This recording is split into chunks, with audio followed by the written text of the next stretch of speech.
Adventure talaga to.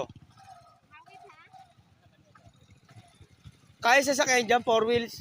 Isasakay rin. Guys. Tapos na ating... Ayos ka na kuya? Okay lang.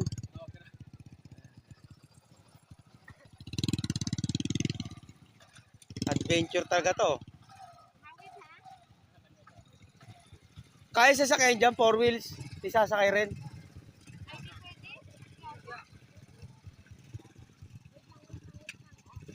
Grabe.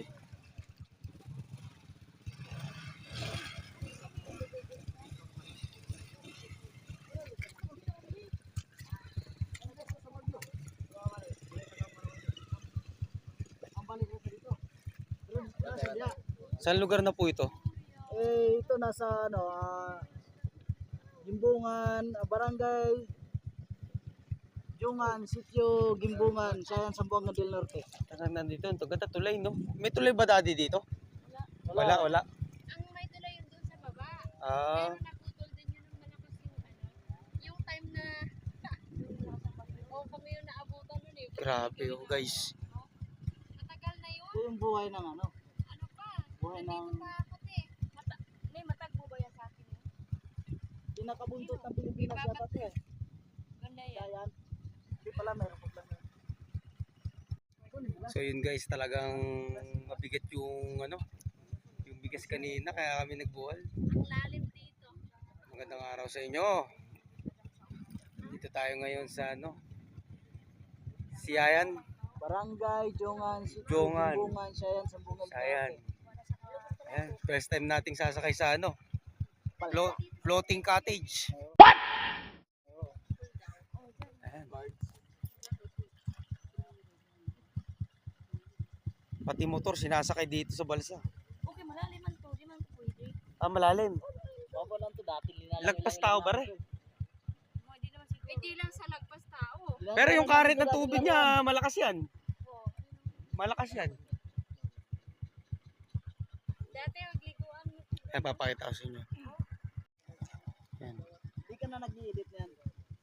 Hinihila nila. Para tayo makapunta dito sa dulo. Sabihin mo ni, diyan manapunta kami sa may Carabao.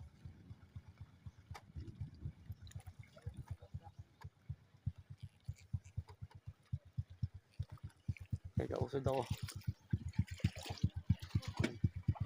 Lalim na. Basa na oh. Basa pa na. Grabe adventure natin to guys. Ah, may nakaano naman din pala, alalay. Akala mo wala? Oo, kaya hindi rin pala lalayo. Oh, yan. Ang daming tali nilagay. Ito sa Basindangan. Dito tayo sa Yan. Ito, Sindangan River. Oh, yan ang Gimbungan Gimbungan River. River.